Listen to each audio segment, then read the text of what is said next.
অজ্ঞানতিমিরন্ধস্য জ্ঞানাঞ্জনশলাকয়া চক্ষুरुन्मीलितं येन তস্मै শ্রীগুরবে নমঃ।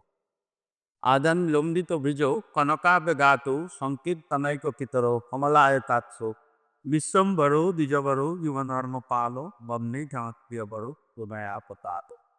নমস্তে কালো সত্তায় জগন্নাথ সুতায় সবিতায় সপুত্রায় সকলশ্রাতে নমঃ।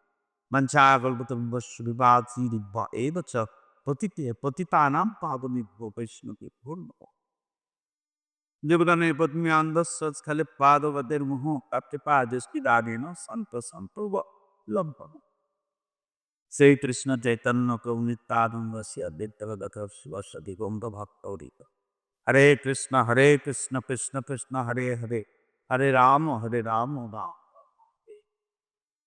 সর্বাদ্দেশি পূর্বাৎ পদ্মসৃজন্তি শানে নিত্যলীলাব্ধ বিষ্ণু বিষ্ণুপাদ অষ্টোত্তর শতস্য শ্রীমৎ শিলভক্তি প্রকাশ অসংগোস্বান গুরু মহারাজের শ্রীচরণ কমলে অনন্ত কোটি বুলর্কিত দন্তবক্তি নিবেদন করিতা অবিতিরিক্তি প্রার্থনা করে গুরু পার্কমের অহিদুরি বিবাহ যে মহাভারত সেমিনার দেখছে সেই মহাভারত কথার আজ আমরা বাগনাবতের কথা পাঠ করে স্পষ্ট করব। যতুবৃহ বারনাবতে যতুবৃহ ভগবান তিনি তার ভক্তদের কিভাবে রক্ষা করেন বুড়ি বুড়ি তার প্রমাণ আছে। আমরা দেখতে পাচ্ছি ভগবান কিভাবে তিনি তার ভক্তদের রক্ষা করেছেন। পাণ্ডবরা ধর্মের ধ্বজাকে ধারণ করেছিলেন, আর কৌরব বল অর্থাৎ বিশেষ করে কৌরব বংশের ধৃতরাষ্ট্রপুত্র দুর্যোধন সে ছিল পাপী অধার্মিক। তোরা সর্বদাই কিভাবে ভগবানের ভক্তকে কষ্ট দেয়া যায় সেই তার চেষ্টা। অনেক এমনি কথা আছে, নরোত্তম ঠাকুর লিখেছেন বিভিন্ন ভাবে যে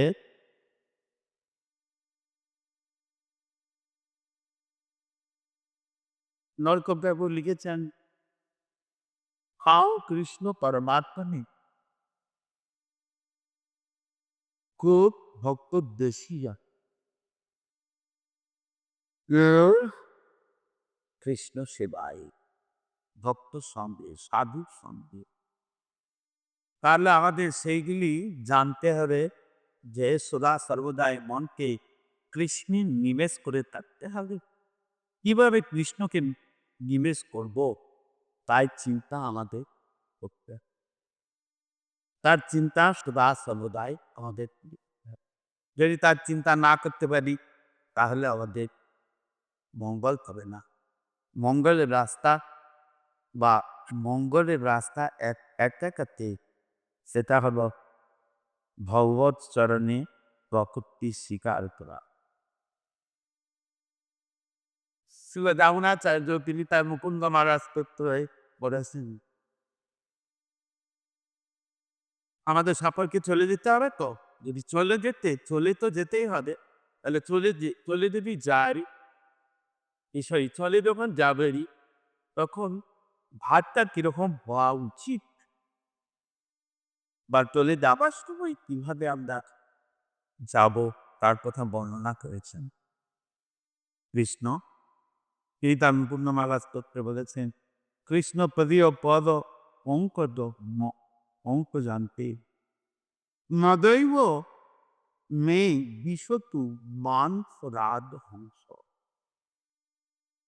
প্রাণ প্রয়াণ সময়ে কপবাত পিত্ত কণ্ঠাগর ভ্রো বিধৌ মরণম। কি করে আমি তোমাকে স্মরণ করবো হে দয়াময়? যখন আমার প্রাণ চলে যাবে সেই সময় তো প্রাণ যখন শয়ানে করতে থাকবে তখন তো কফ বিত্ত পিত্ত বায়ু সমস্ত আকর্ষণ করবে আমাকে, আমি তো তোমাকে স্মরণ করতে পারবো না হে দয়াময়। তাই আমার এই মন রাজংশ যেন তোমার পাদ পদ্ম সরোবরের সুরা সর্বদাই ভাসতে থাকে হে দয়াময়। পদ্ম যেমন ভাসে সেরকম ভাবে তুমি আমার মনের মতো তুমি আমার মনরূপ এই যে হংস, তার উপরে কি তোমার চরণটা ভেদ হবে, অভেদ হবে।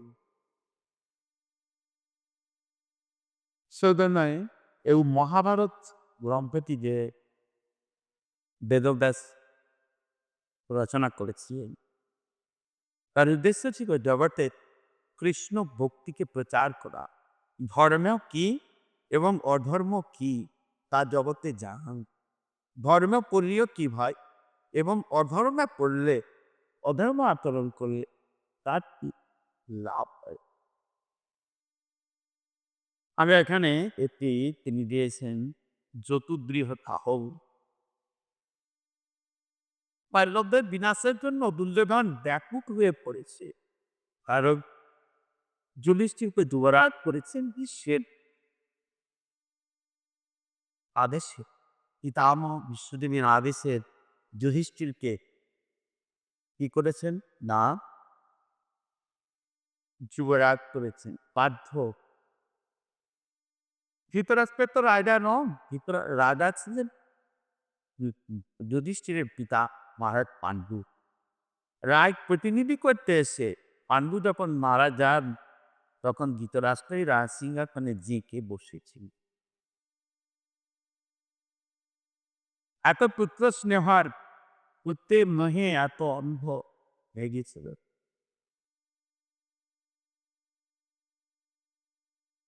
দুর্যোধন তার মাতুল শকুনি, সুবল পুত্র শকুনি ও কর্ণের সঙ্গে মন্ত্রণা করতে করতে তাদের পড়াশোনা,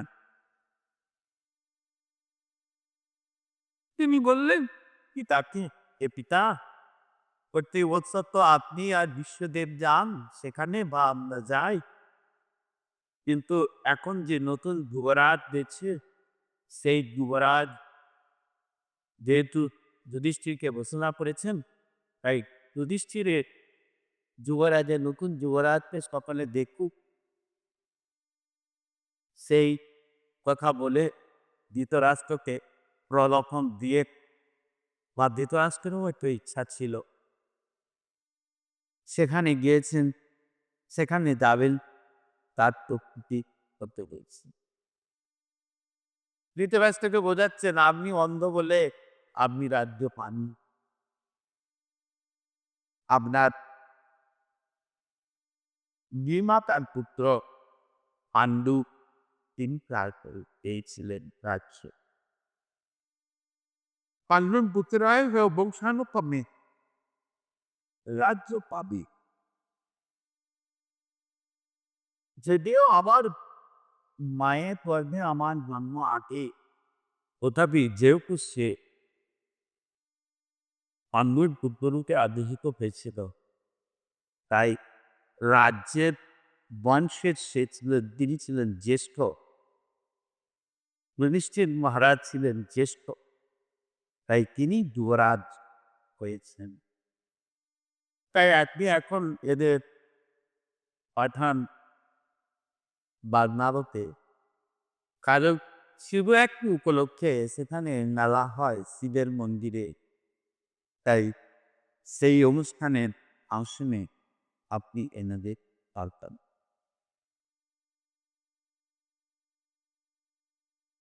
ধৃতরাষ্ট্র বললেন পাণ্ডু প্রজাদব প্রিয় ছিল,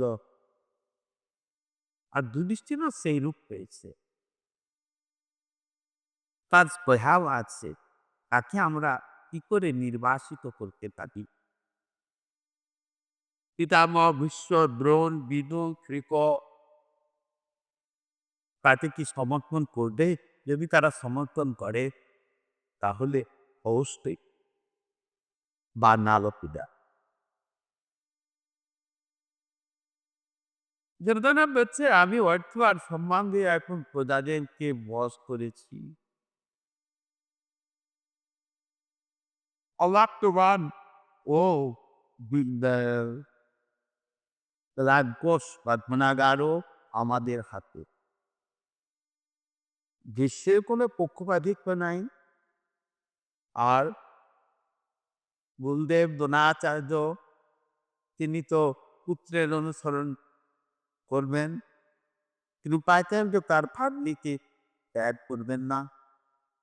বেদুর আমাদের অর্থে তুষ্ট হয়ে গোপনে পাণ্ডবদের পক্ষপাতী, কিন্তু তিনি একলা আমাদের বাধা দিতে পারবেন না। আপনি আজই পঞ্চপাণ্ডব আর পুত্রীকে বার্নাবকে পাঠান। ধৃতরাষ্ট্রের উপদেশ অনুসারে হ্যাঁ, ধৃতরাষ্ট্র উপদেশ করে দেন, যাও। কয়েকজন মন্ত্রী পাণ্ডবদের কাছে গিয়ে বললেন, বার্নাবত কি মনোরম স্থান, সেখানে পশুপতি নাকে উৎসব হবে।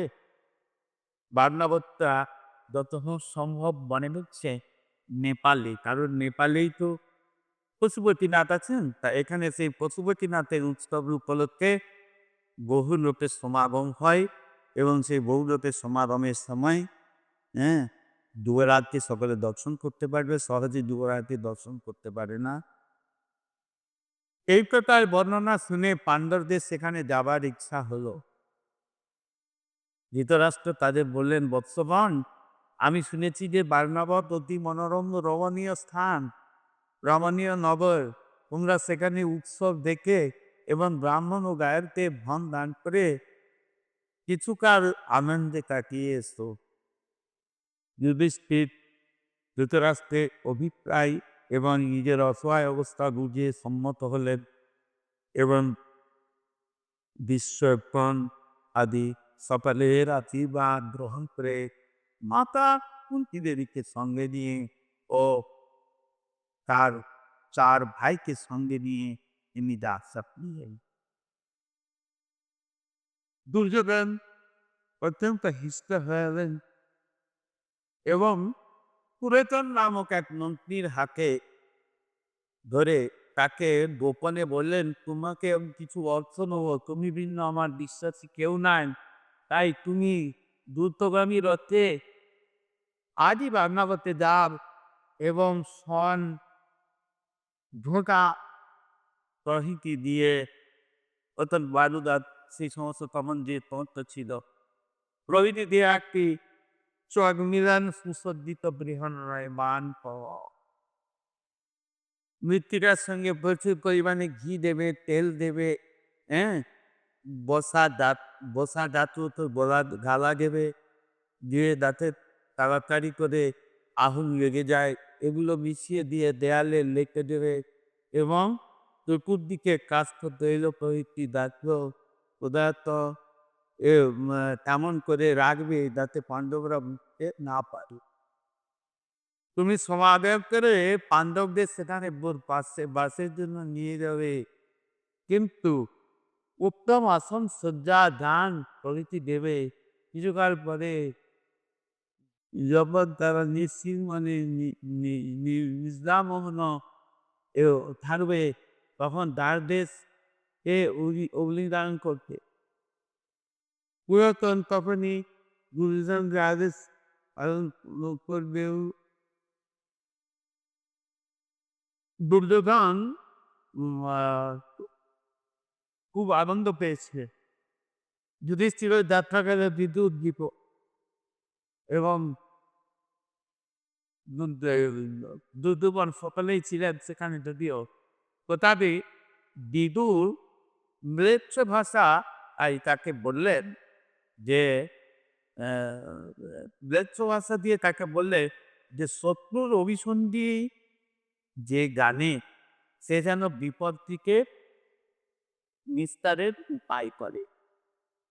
লোভনিম্ন অন্য অস্ত্রেও প্রাণ নাশ করা যায়। তাই অগ্নিতে বন দগ্ধ হয়, কাছে কাছে ঘষে আগুন জ্বলে, যাকে বলে দাবানল, কিন্তু গর্তবাসীর কোনো হানি হয় না। ওপরে আগুন জ্বললেও নিচে যদি গর্ত থাকে, গর্তের ভেতরে যদি কেউ থাকে, তার কিছু হয় না। তাই মানুষ সজারুর মতো গর্ত পথ দিয়ে পালিয়ে আত্মরক্ষা করতে পারে। যে লোক নক্ষত্র দ্বারা দিক নির্ণয় করতে পারে, এবং পথ চিনে রাখে সে নিজেকেও এবং আরও ৫ জনকেও বাঁচাতে পারে। যুধিষ্ঠির উত্তর দিলেন, বুঝেছি। এভাবে তারা যাত্রা করলেন। পথে যেতে যেতে কুন্তী দেবী যুধিষ্ঠিরকে প্রশ্ন করলেন, বিদুর তোমাকে এই যে কি একটি অবশ্য ভাষায় কথা বলছিল, কি বলতে পারে, কি বললেন? আর তুমিও বললে যে হ্যাঁ বুঝেছি। যুধিষ্ঠির বললেন, বিদুরের কথার অর্থ হতো আমাদের আমরা যে ঘরে থাকবো সেই ঘরে আগুন লাগিয়ে দেবে, পালাবার জন্য সকল পথই বন্ধ থাকবে, কিন্তু আমাদেরকে চিনে রাখতে হবে সমস্ত পথ। তারপর আস্তে আস্তে রথ এলো, বাল্লারথে পাণ্ডবদের রথ, বরাদের রথ প্রথমে এলো।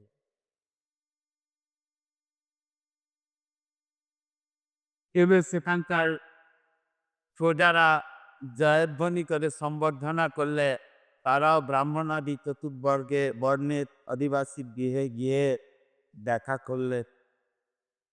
পুরাতন মহাসমাদারে তাদের এক বাসভবনে নিয়ে গেলে এবং আহার সজ্জা প্রভৃতি ব্যবস্থা করলেন। সেখানে দৈমাতৃব্যাপী উৎসব হওয়ার কথা। দৈমাতৃব্যাপী যখন উৎসব হচ্ছে, উৎসব হয়েছে, উৎসব শেষ, এর মুখে ১০ রাত্রি বাসের পর তিনি পাণ্ডবদের অন্য একটি বাসভবনে নিয়ে যেতে উদ্যোক্তা। আর সেই বাসভবনের নাম হচ্ছে সিং। কিন্তু আমরা তো বুঝতে পারছি এ হলো প্রকৃতপক্ষে অসীম। সিং নয়, অসীম। তো যুধিষ্ঠির সেখানে গিয়ে ধৃত বাদবসা ও লাক্ষার গন্ধ পেয়ে ধীরকে বললেন যে বিপুল সিমতিরা এই গৃহ আগ্নেয় পদার্থ দিয়ে প্রস্তুত করেছে। অতি পুরাতন পাতি পুরাতন আমাকে দগ্ধ করতে চায়। বিশ্বরের ভীম করলেন, যদি তুমি আপনি যদি মনে করেন এখানে অগ্নিভয় আছে, তবে পূর্বের বাসস্থানই তো ভালো ছিল। তবু যুধিষ্ঠির মহারাজ বললেন, না, তিনি সম্মত হলেন না। বললেন, আমরা সন্দেহ করছি। এটা যদি জানতে পারে তাহলে পুরাতন বয় প্রয়োগ করে আমাদের পুড়িয়ে মারবে। আর যদি পালিয়ে যায় দুগ্ধগানের চরেরা আমাদের হত্যা করবে। আমরা মৃগয়ার থেকে এই দেশে সর্বত্র বিতরণ করে পথ জেনে রাখবো এবং জ্যোতিগৃহের ভূমিতে গর্ত করে তার ভিতরে বার করব। আমাদের নিঃশ্বাসের শব্দও কেউ শুনতে পাবে না। এবারে বারনাবাতে শিবরাত্রির উৎসবে মহারাজ যুধিষ্ঠির, যুবরাজ যুধিষ্ঠির এবং আরো ভাই এবং মা ওখানে হঠাৎ করে সেই সকাল নির্জনে একটি লোক এসে পাণ্ডবদের বলতে লাগলে যে হুজুর, আমি খনন কার্যে নিপুণ, বিদুর আমাকে পাঠিয়েছে।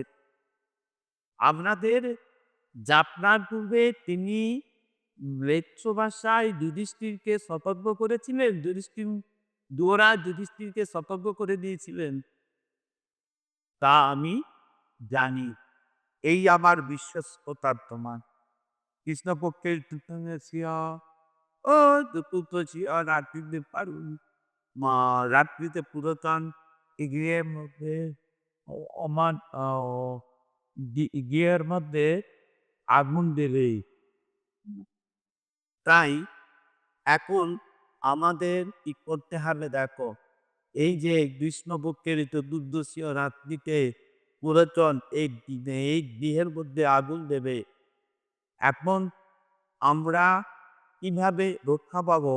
ভগবান শ্রীকৃষ্ণের কাছে প্রার্থনা করো। যুধিষ্ঠির মহারাজ বললেন, তুমি বিদুরের তুল্যই আমাদের পিতার্থী, অগ্নিদাহ থেকে আমাদের রক্ষা করো।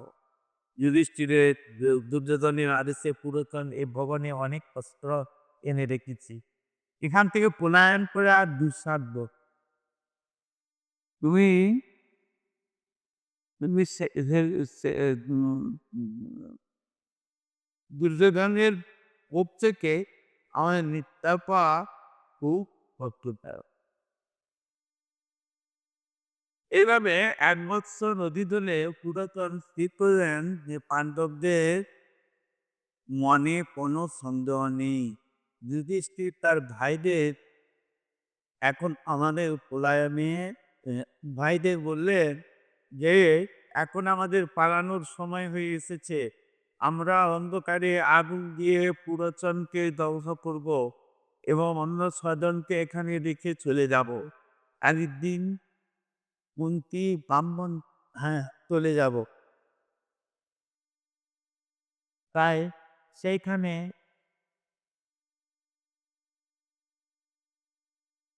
কিন্তু সেখানে একদিন কুন্তী ব্রাহ্মণ ভোজন করালেন। অনেক স্ত্রীলোকও এলো। তারা যথেচ্ছ পান ভোজন করে রাত্রিতে চলে গেল। এক নিষাদ স্ত্রী তার পুত্র ৫ পুত্রকে নিয়ে খেতে এসেছিল।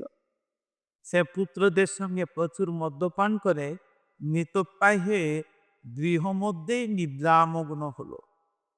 সকালে সুষুপ্ত হলে ভীম পুরাতনের শয়ন গৃহে যতুগৃহের দ্বারে এবং চতুর্দিকে আগুন লাগিয়ে দিল। পঞ্চপাণ্ডব ও কুন্তী সুরঙ্গে প্রবেশ করলে প্রবল বায়ুতে যতুগৃহের সব দিক জ্বলতে লাগলো। অগ্নির উত্তাপে ও শব্দে নগরবাসীরা জেগে উঠে বলতে লাগলো, পাপিষ্ঠ পুরাতন দুর্যোধনের আদেশে এই গৃহ দাহ করে পাণ্ডবদের বধ করেছে, পাণ্ডবদের বধ করেছে, পাণ্ডবদের বধ করেছে। দুর্বুদ্ধি ধৃতরাষ্ট্রকে ধিক, যিনি নির্দোষ পাণ্ডবগণকে শত্রুর মতো হত্যা করেছেন। ভাগ্যক্রমে পাপাত্মা পুরোচন পুড়ে মরেছে।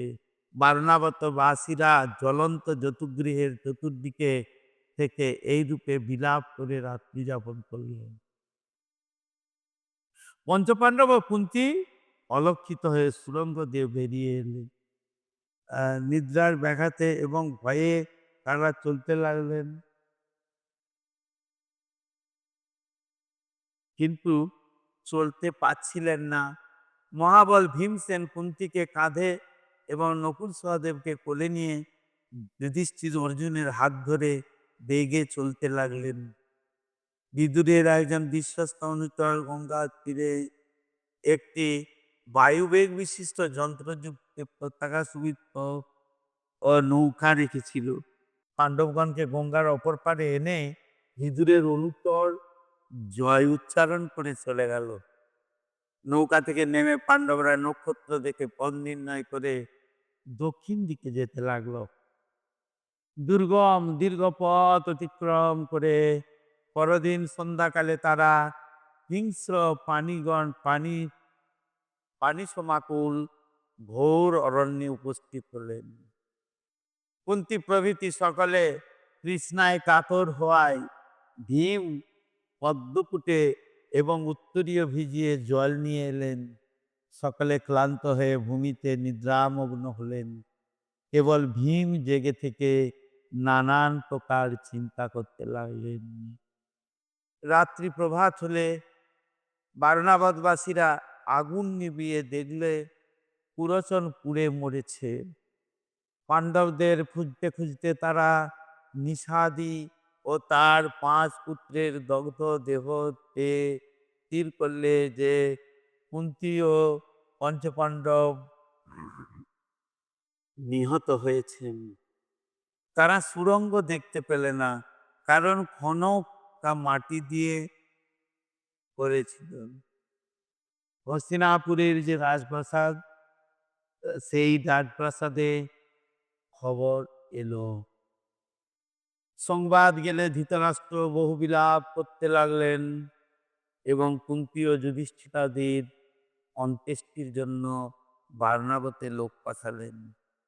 তারপর জ্ঞাতিগণের সঙ্গে ভীষ্ম ও সপুত্র ধৃতরাষ্ট্র নিবাভরণ হয়ে এক বস্ত্রে গঙ্গায় গিয়ে তর্পণ করলেন। সকলে রোদন করতে লাগলেন, এগুলি কেবল বিদুর অধিক শোক করে নাই। বিদ্যুৎ শোক প্রকাশ করলেন না, কিন্তু সকলে শোক প্রকাশ করতে লাগলেন। এইভাবে আমরা দেখতে পেলাম যে বার্নাবাতের ঘটনাটি কিভাবে ঘটেছিল, জতুগৃহে কিভাবে পঞ্চপাণ্ডবকে তারা তাদের ভাইদেরকে শত্রু মনে করে তাদেরকে পুড়িয়ে মারবে, মেরে তারা সিংহাসন দখল করবে। একটি সিংহাসন দখল করার জন্য কত কত প্রাণ হত্যা হয়ে যায়, কত কত দেহ বলিদান হয়ে যায়। তাই এই হিংসাকে ত্যাগ করতে হবে। হিংসা আসে, কাম এসো, ক্রোধ এসো, রজগুণ সমুদ্র। এই কাম থেকে সমস্ত কিছু সৃষ্টি হয়। হৃদয়ে কামনা থাকলে তবেই সেই সৃষ্টি হয়ে যায়। হিংসা, দেশ, এত হিংসা, এত দেশ দুর্যোধনের মধ্যে। আমরা বর্তমান কলিকালে দেখতে পাচ্ছি বিভিন্ন রাজনীতিবিদরা বিভিন্নভাবে গালি গালাজ নানান রকম, আজ এখানে মার্ডার হচ্ছে, কাল ওখানে মার্ডার হচ্ছে, পরশু সেখানে মার্ডার হচ্ছে, বড় বড় নেতারা মৃত্যুবরণ করছে। আবার আসলে এরা কেউ নেতা নয়, এরা সকলে দেশ সেবা করার জন্য আসে না, এরা দেশ সেবী নয়, এরা দেশ ভোগী।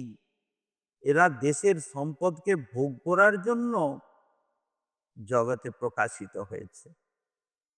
এরা এভাবে কর্ম করে, আজ এইভাবে কর্ম করছে, আগামী দিন, আগামী জন্মে বা আগামী সময়ে তাদেরকেও সেই কর্মের ফলকে ভোগ করতে হবে। কর্মফল ভোগ,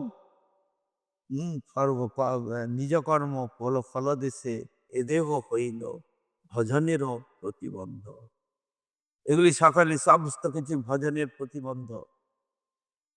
ভগবানকে ভজন করতে পারলেই, ভগবান যদি খুশি হন, ভগবান যদি সন্তুষ্ট হন, তাহলে আমাদের আর কিছু লাগবে না, আমাদের আর কিছুর প্রয়োজন নেই, আমরা আর কিছু প্রয়োজন মনে করব না।